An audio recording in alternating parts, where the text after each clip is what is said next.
Welcome back to the channel, folks. Today, we're going to witness Cliffe have a verbal sparring match with an atheist student about the Big Bang and evolution. It's always refreshing to witness two people have a logical conversation about what the most probable explanation could be to this theory. Let's take a look. A point occupying no space with infinite density, or something like that. I'm not a physics major. But that's all it says. It says that the universe came from the point, but it doesn't say where the point came from. So we have no theories about that because we are not capable of knowing what kind of thing would create a singularity. All right. Well, in 1963, a guy named Arno Penzias discovered background noise, right? Okay. He got a Nobel Prize for it. That's the basis of the Big Bang. Background noise of the universe clearly shows us that there was a Big Bang. The universe is expanding. It began at a point about 15 billion years ago, and before that, there is no evidence that there was anything. There was basically nothing. Well, I think that you can't make that jump. You can't say that there is no evidence that there was anything, but you can't say that there is evidence that there was nothing. We have no idea what came before the Big Bang, but to say that it was an uncaused cause or something like that, that's theorizing crazy higher than we're able to do.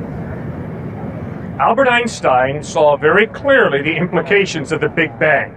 Albert Einstein saw that if the Big Bang is true, it necessitates an intelligent mind of some type, a designer. That's why in his mathematical equations he put in a fudge factor to try and disprove the Big Bang. But his mathematical friends pointed out, Albert, this is dishonest, this is not right. And I respect Einstein. He had the humility and the courage to say, you're right. I put in the fudge factor. The Big Bang is true, and that is why there's got to be a designer. And I respect Einstein. He moved from pantheism to theism, to acknowledging there's got to be a designer. There's got to be a mind. Because this thing was the beginning. It started. Before that, there was nothing. We don't know that. I'm sorry, just to interrupt with your phone. It's okay. Okay, well... And Einstein became a respecter of the intelligent mind behind it all. He didn't get specific, but... Well, I, of course, have respect for Einstein, though not necessarily as much as I should. And, you know, the reference to his conversion to theism is a good point for your argument, but it's not... We can't argue about it. You just say Einstein believed this, and okay, yes, Einstein believed that, and that does kind of lend credibility to your argument. I can't argue with it. Well, it's an example from an atheist going to point of theism. Anthony Flew is the same way. Anthony Flew, a brilliant atheist philosopher, a few years ago, converted from atheism to theism. Why?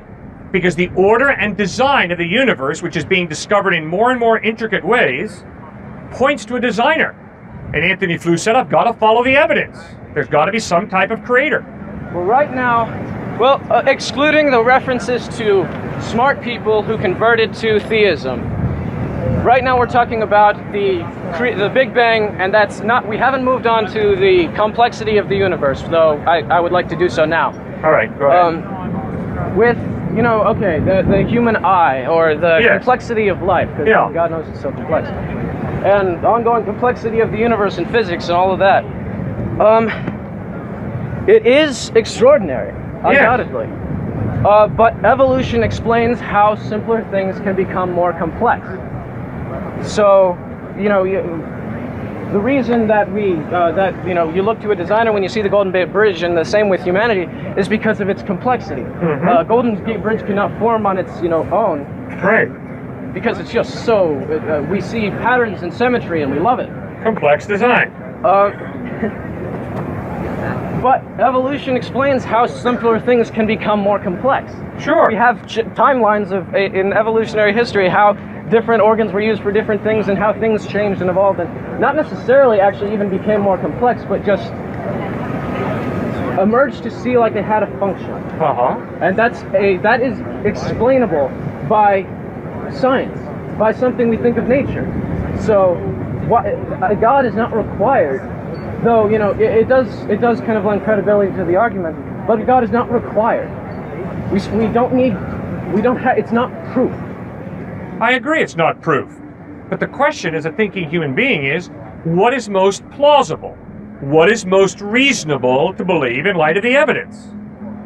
And there is absolutely no evidence that I've ever found that complex design comes about by chance. A delicious meal points to a cook. A painting points to a painter. A BMW does not point to a hurricane going through a scrap metal yard. It points to a mechanic. Everything in my experience shows me that complex design implies designer.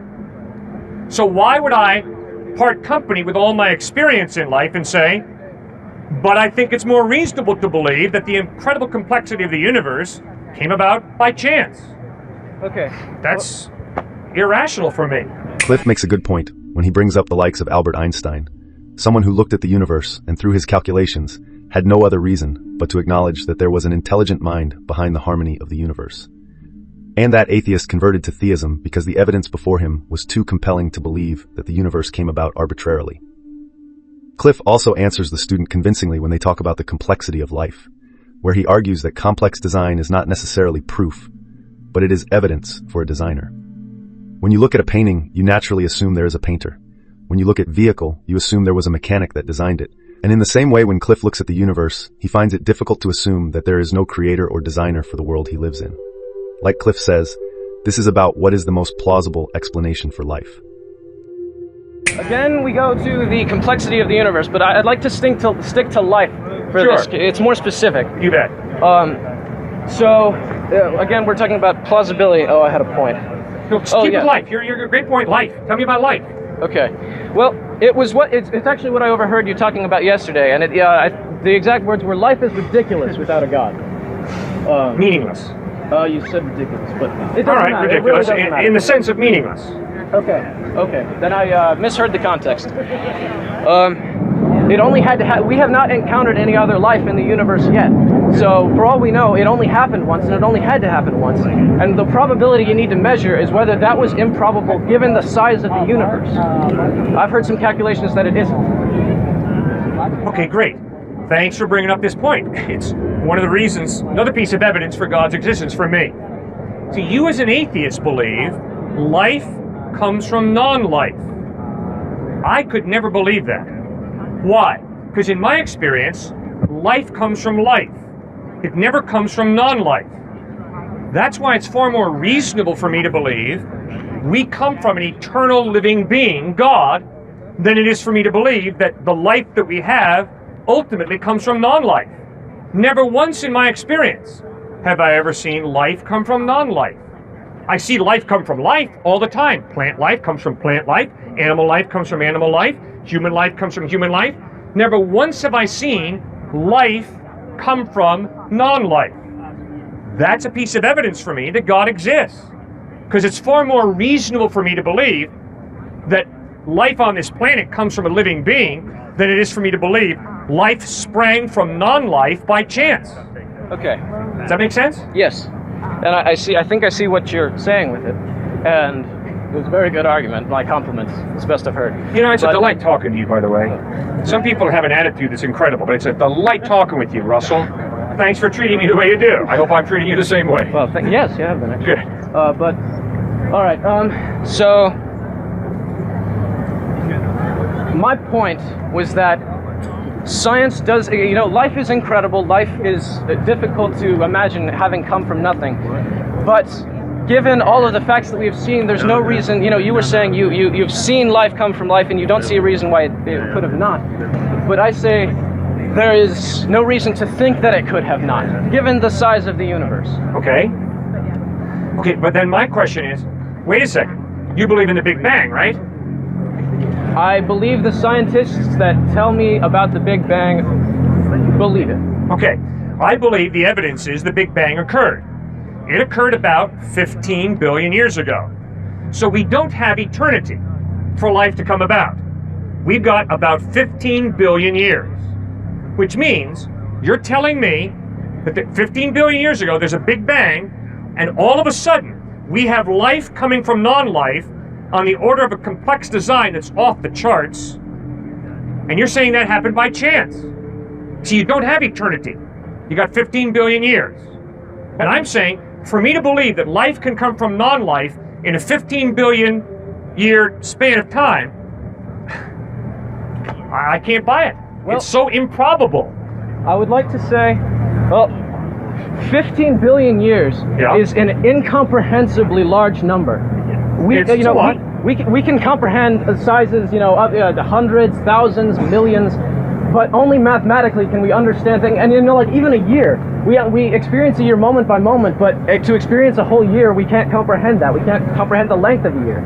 I say, but my point is that 15 billion years is an incomprehensibly large number, and to say something could not happen in 15 billion years would have to be something that you mathematically prove, not something that you could look at and comprehend and understand. Also, the size of the universe is so big, and this makes 15 billion years look small, that, again, to say that it wouldn't happen in that huge expanse Right. is another, I think, faulty assumption. Okay. All right. Let's go play poker. I'm dealing. Russell, if I'm dealing 20 hands of 4 aces a hand to myself in a row, I think you and the other guys are going to be pulling out your revolvers if I'm winning a lot of money. If at that point I look you in the face and say, wait a second, Russell, there are an infinite number of universes, and we just so happen, Russell, to live in the universe where I deal myself 20 hands of 4 aces straight. I don't think you're going to believe that, Russell. No, I'm not. I think you're going to say, no, Cliff, there's a conspiracy here going on. You're cheating. And that's why you've dealt yourself 20 hands of 4 aces. Right? Yes. Okay, there's got to be an intelligent mind involved in this equation. The idea that, well, man, there are an infinite number of universes, and we just so happen to live in the universe where I deal myself 20 straight hands of 4 aces. Come on, man. That is so improbable as to be ludicrous. Isn't it? Yes, actually. Man, you're a delight to talk to. Thank you. I appreciate it, man. I mean, other guys will stand out here and say, oh, no. I agree that it would never happen on Earth that a person could deal themselves so, that improbable of a set of hands. And this comes back to that dead planet thing I was talking about earlier. But we have all these billions of planets to play with. And life only had to happen on one, and when that life came about, it would look at itself and say, wow, I am really improbable, because look at all these planets that don't have life. Uh-huh. All right. I got a younger brother, Russell, who's a transplant surgeon. He transplants kidneys and livers. Okay. I can promise you, Russell, if you and I have kidney or liver failure, we're not going to go to some homeless guy who's never gone to med school. We're going to go to somebody who, like my brother, who so understands the amazing order and design of the human body that they are capable of transplanting accurately and well a kidney or a liver or a heart. The amazing order and the design of the body demands an intelligent mind. And the way you live your life, when you get sick, you don't go to just some crackpot. You go to someone who's studied the order and design of the body. You know this argument. You live this argument out every day. You go to experts, people who've studied an area. You don't just go to anybody who's throwing the garbage up on the wall. There's order and design, and that's why you're here at university, to understand what is true, what is real, what makes sense, right? Okay. So it's that kind of evidence that demands that there is some type of God behind this all. The poker analogy Cliff gave was brilliant. Cliff was appealing to the student's logic there, getting him to think about what is the most plausible and probable explanation. And to the student's credit, he was reasonable enough to concede the improbability of such a scenario. Cliff then tried again to appeal to the student to use his rational mind and judgment to understand what is true, and real, and most probable. When he brought up the example of how the student would use rationality to seek liver treatment from the best doctors and experts for treatment, all he asked is that the student use the same logic he would use when getting treatment, going to college, and living life in the same way when he looks at the order and design of the universe.